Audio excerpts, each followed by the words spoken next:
Hello traders, it's Tuesday, April the 23rd. This is John Kickladder, Chief Strategist for DailyFX.com, here to give you your FX market wrap-up for the opening 24 hours of trade this week, and now for what we can expect in the 24 hours ahead, and certainly what's going on beyond that time frame.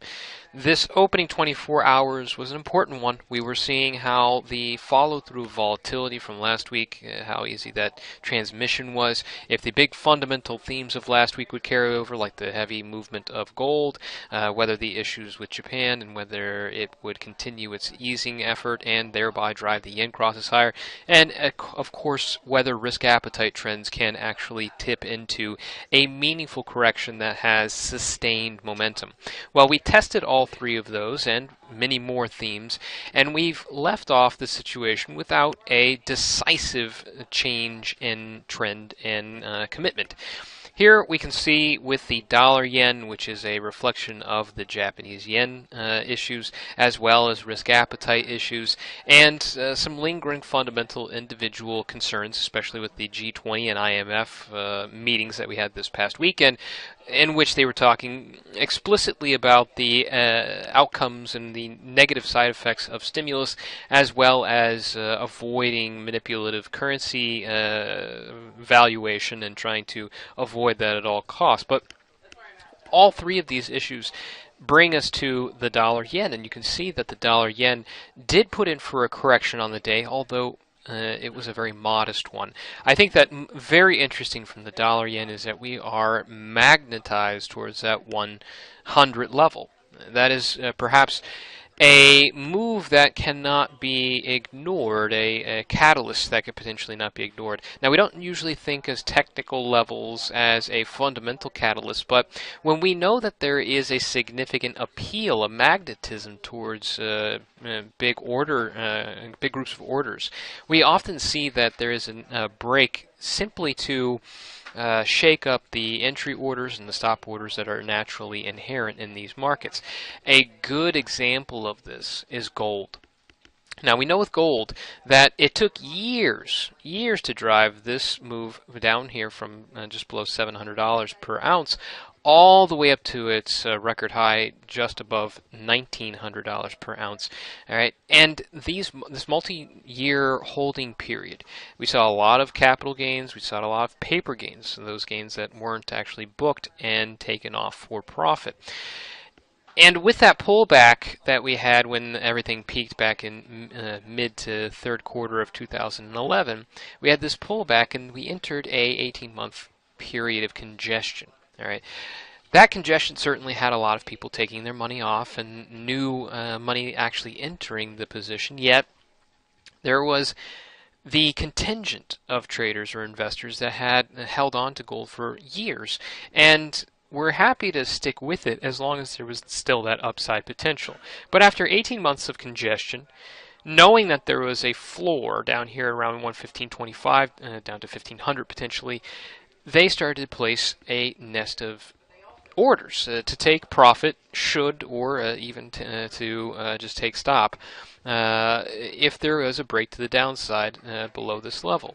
Well, the congestion or the nest of orders that was down here, and potentially a nest of entry orders to the for short side positions, probably grew quite dense here.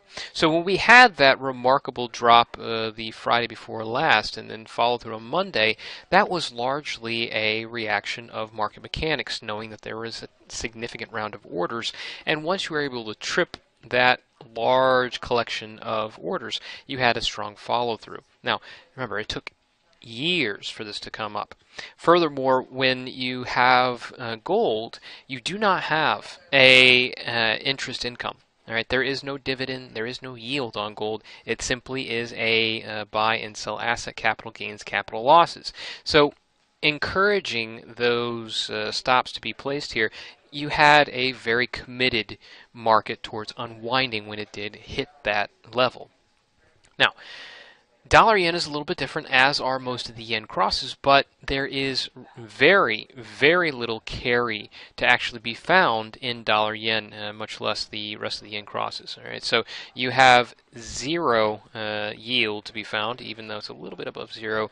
It is essentially the gold of the FX world, as is most things, because yields are just so exceptionally low across the board that you're definitely not going to see an encouragement just to go long on carry trade, but at the same time, there isn't a big shift one way or the other. That's actually going to be an argument for a reversal to the downside, but just like gold, we know that there is almost certainly a significant round of entry orders, right? Whereas gold, it was stop orders. This is most likely entry orders. There's certainly going to be a contingent of short speculators trying to find a reversal here before we cross 100, but it's going to be much more the entry orders that is going to represent the larger, the denser round of standing orders that are still up there. That being the case, all right, knowing that we have a 100 figure, knowing that there are entry orders above there, that 100 figure actually accounts for the midpoint of the decade's worth of range. So there is so much scrutiny over this level, and there's so much anticipation that's exceptionally difficult to prevent a break to the upside.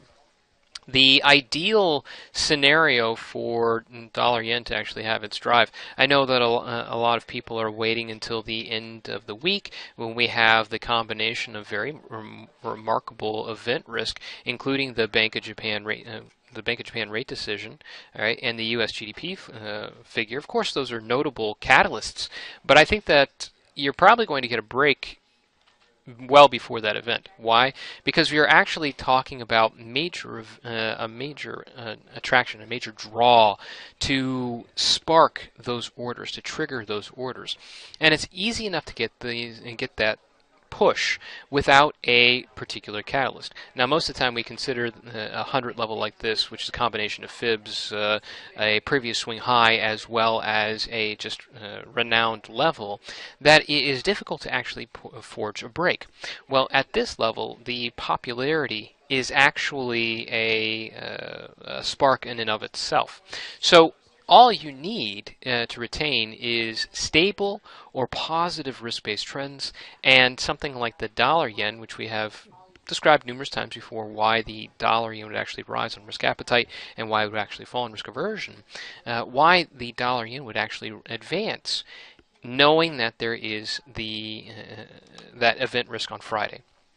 It would deem the Friday event risk, while important, irrelevant for the intermediate time frame of forcing those orders. Furthermore, if you have positive risk, though I don't think it has a very strong drive ahead of it, it's very difficult to all of a sudden turn on or flip the switch for investor appeal. You don't have the yields, you don't have the consistency and low rates of return. That's why we actually see the risk-reward index separate from benchmarks that are stimulus-backed, like the S&P 500 and like this. But the drive forward is going to be much more on the assumptions that the Bank of Japan will continue to ease, and that there is simply a short-term speculative drive that can happen if orders are forced. All right. Now, there is an alternative where we avoid this break to the upside. And that can be found, once again, through the risk aspects. If we have a short-term reversal in risk trends, and by short-term I mean within the next 24 to 48 hours, it's difficult to say when the push or when a push would actually occur to drive a break of 100. But if you have an imminent and immediate reversal on risk trends, all right, so if the S&P 500 is able to maybe drop back to 1525, doesn't necessarily have to break to the downside, but a full break to the downside that takes out the 1535 level, which would complete this nice head and shoulders pattern, would be a remarkable catalyst to pulling back this dollar yen. Why? Well, we have to talk once again about the connections that we have to risk-based trends. The drive on the yen-based crosses is more easily understood when we look at pairs like Aussie yen, Kiwi yen, CAD yen. These are pairs that have carry trade behind them. Okay, but this advance has been a dual part component. One, we've seen the Bank of Japan has actually forcibly attempted to devalue the currency, first by jawboning or talking it down, and then by subsequently announcing its massive stimulus program. All right, that effort has been relatively successful. We have seen a quite rapid depreciation in the Japanese yen, or if you will, a serious rally in the yen crosses. All right, but that has been an excessive move, a very aggressive move that has deviated from the actual potential when we're talking about risk reward. Now, with stimulus and with the vows made, we've seen volatility actually drop. This is not just a reflection of the Bank of Japan, but it's a reflection of the Fed's efforts, the ECB's efforts, the Bank of England, the Bank of Japan, the People's Bank of China. All these policy officials around the world come together and have a cumulative effect of dropping volatility. Now, this is actually flipped upside down, so normally it would look like this. But if you want a carry trade to perform, you want volatility to be low. So we flip it upside down, you get the one-to-one factor. All right. So any increase that we have in volatility is bad for the crosses, the carry trades. All right. And if we start to see volatility pick up, that uncertainty draws us right back to the actual yield potential or the return potential in these markets. All right, and if we look at something like the differential between the short-term rates in Australia and Japan, all right, that's a carry trade, or if we look at in New Zealand and Japan, or if you look at something more fundamentally troubled like euro and yen, all right, we can see these exchange rates are extremely low. In fact, some of them, if not most of them, are at record lows. All right, so you are fully dependent on low volatility to avoid paying attention to the high or the low level of return. That's exactly the same thing we look at when we're looking at the benchmarks for risk trends. So my fundamental measurement of risk reward, the FX volatility index, once again flipped upside down, versus the S&P 500 as a reflection of both investment appeal versus stimulus. All right, you can see the volatility measure is just starting to pick up a little bit, starting to cause a little bit more tumult. But if it gets to a certain level, if volatility starts to pick up at a certain level, then we start to pay attention to the return aspect. All right, and then the return aspect, we are at essentially record lows on the returns. So the question remains, how far can risk or actually market position deviate from the true risk-reward aspect? All right, that's why we have to be careful about risk-reward trends when we're talking about the yen crosses. Now, it's easier to make that connection, carry trade and volatility for the Aussie and the Kiwi and CAD yen, but how do you make that connection to the dollar yen? Aren't both safe havens? Of course they are, but if I'm talking about the yen being oversold or the dollar being oversold, well, if I look at the dollar index, it's at 2.5-year highs. It's not very easy to argue that the US dollar is oversold, but I think that once you look at the dollar yen cross, it's quite easy to make the argument that the yen is short-term oversold and subsequently is bound for a rebound in the kind of market conditions that see risk aversion, which would bid both the US dollar and the Japanese yen, yet it won't bid the dollar nearly as quickly as the Japanese yen. So we'll keep a close eye on this 100 level. This could move fast, and if it does, my approach is going to be to play the short-term drive and see what kind of follow-through the 100 level break would have. Now, the follow-through I wouldn't hold for very long. I wouldn't expect it to last for multiple months. This is not the trigger for my medium-term view. I still think that the dollar yen has good potential to the medium to long term, but this is more of a short-term play. Why? Because we have to come back to the considerations. I still think that even though risk trends have yet to break, they can very well break, and they have a lot of pressure building up for a at least meaningful correction, long overdue for such a correction. All right. So we keep a close eye on this head and shoulders pattern. And risk aversion has good potential on most crosses. All right. One of my primary favorites is the euro dollar, and it's because it is so prevalent, so liquid. Interestingly enough, this past session we had a lot of event risk related to the euro, and I mean, we're touching on all the themes. Greece was in the headlines. They will have to be voting on a additional austerity measures, 8.8 billion euros worth, to secure a 6 billion euro rescue payment. All right, that's going to happen. Potentially, they're bringing it to the parliament for voting on Thursday. We'll see how that goes. Slovenia actually had its rates come down. So did the 10-year government bond yield from Spain. I actually have both of these for you. All right. As you can see, Spain's 10-year yield, which I flipped upside down, this red line here, actually dropped to its lowest level since 2010. The Slovenian 10-year yield actually flipped upside down. You can see it's pulled back significantly. Spain is more of the well-known lasting problem. Slovenia is a newcomer, kind of like Cyprus. All right, Cyprus, on the other hand, in the meantime, was also in the headlines. So were a number of other countries, including Italy, who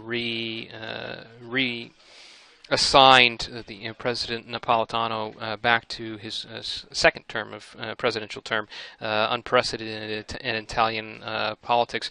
It's a sign that the situation in Italy is simply not getting pushed through to either help out the recession or to fight the growing debt levels. Regardless, all this is uncertainty, all this is problems, yet when you're talking about the actual influence it has on markets, the risk component, all right, here is the EU versus US CDS credit default swaps. You can see that it's improving. The euro's position is pulled back up, all right. And these measures of yield, which are measures of risk as well, have diminished regardless of these problems. The market does not want to pay attention to these threats, with the euro specific, until they actually hit their pocketbook. So if you want the euro dollar to actually drop off, this one absolutely needs to see a risk aversion move. So I'll be watching this one closely with a eye to 130. But risk aversion has to be a catalyst here. Same thing with the Aussie dollar, your more traditional risk-based currency pair, the carry trade pair. You can see this dotted line here. Nice rising trend line. All right.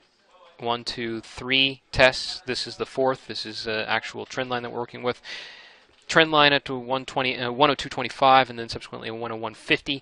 Those are the two levels that would really have to be broken for bears to be in charge. Kiwi dollar is another one that has some very interesting price action. We have this clean trend line. The bigger technical levels are a little bit more choppy, but this clean trend line of lows that we have here, that could be a possible breaking point. But interesting, you see a big doji, right, or big at least upside tails that are building up potential pressure, showing that it's very difficult for the markets to regain their positive traction. Well, look what happened the last time when it was difficulty in gaining the negative traction, bears taking over. All right, it instigated a break to the upside. This is very interesting because we have in the upcoming session tomorrow the release of the RBNZ rate decision. Now, this is not important on a systemic risk perspective, but can absolutely drive the Kiwi dollar. All right, I prefer this be a move on risk-based trends, but the RBNZ rate decision can unseat the Kiwi dollar, offer at least a break, and then allow risk trends to take over. But pairs, there are some pairs that actually can see a little bit more consistency on just pure Kiwi trading, like an Aussie Kiwi, which has a nice three-wave move here, very consistent trends. Potentially, if we get a negative outcome for the New Zealand dollar, potentially talking about the possibility of easing rates, maybe, then we might be looking at a turn of this trend. If not, potentially consistency of below this 50% fib retracement. So, an interesting pair to look outside of the risk bearings, but many more Kiwi-based yen crosses will have more of a risk sensitivity to them. And there are other pairs that have risk-based consistencies. If the New Zealand dollar actually drops, it's more of a burden, or if risk drops, it's actually more of a burden for the New Zealand dollar, potentially driving the pound Kiwi to the upside, reversing from this record low, and also completing a head and shoulders pattern, inverse head and shoulders pattern above 182.25 or 182.50. I'm watching this one closely. You have a couple other Kiwi-based pairs, but you also have a pair like Pound Aussie, which has been making a slow reversal pattern as well. I do like the pound to the upside. And I've laid out that argument for some time. I think new to the fundamental conversation is the fact that on Friday, the Fitch rating agency actually downgraded the UK, but it did so in the middle of the day. The initial reaction was muted from the pound. Subsequently, we come in Monday with London markets actually getting essentially their first shot at actually fully trading that news, and the pound dollar is actually doing quite well. It bounces off this trend channel, completing a trend channel floor. And I think that that's a strong sign, as well as the situation we've talked about before, where I think that the Bank of England's expectations for monetary policy, expectations that there would be a huge upgrade in stimulus, since the Chancellor of the Exchequer allowed the Bank of England more room to actually move on stimulus, regardless of that allowance. It doesn't seem that the Bank of England actually is interested just yet in upping stimulus. So that's another factor that the pound can be construed as oversold and subsequently can find that follow through. So Fitch, working against it, pound holds up. You have a improved stimulus outlook, and when you're talking about improved, that means less stimulus conversation for the Bank of England. All right, and that is also pound positive. In the upcoming 24 hours, we do have some financial figures. You do have the public sector borrowing. You have the CBI manufacturing activity report. Those are going to be notables, not necessarily tapping into the deeper conversation for the British pound, but this is one to definitely keep your eyes on. I'm not actually in the pound dollar. Last week I was taken out because I trailed my stop to break even, and it was knocked out of break even. It still has great potential. I'm watching the pound dollar and the euro pound very closely. I think that the pound has great potential to recover ground, and I also like on the pound kiwi. But there are bigger factors at play here. No longer is it just the pound bullish factor is passive. Much more active will be risk trends, but it actually has to take a move. All right, and if risk trends do start to pick up, I enjoy trading the risk aversion move with a number of opportunities, including the euro dollar and dollar yen, but in a stable or positive risk environment, which has been generally the underlying trend for U.S. equities as a benchmark for risk appetite. I prefer playing this possible break above 100, but only for a short-term play. You have to play it very closely. You have to play it very fluidly. You have to be dynamic. You cannot just jump in and expect to hold it. You have to see after it's entered how it actually performs, what the fundamentals are surrounding it, and whether there's a risk aversion threat to it, and what kind of momentum you have in the short term. A lot of factors to this, but it does have good potential. So we have the scenarios for risk aversion, and we have the scenarios for stable or positive risk trends. There is a difference in the number of opportunities between the two. That's just naturally how it is when you talk about overbought or oversold markets, but there are options on both sides of the coin. Just make sure you know which side the coin falls on. So keep an eye on these markets, and always be aware of the key factors that are behind price action when you're talking fundamentals. And as of right now, risk trends still have it, but it is not as active of a factor as volatility threatened last week. We have to see if it flares up again. Good luck trading out there, guys, and I'll update you once again for the further 24 hours and out through the rest of the week tomorrow.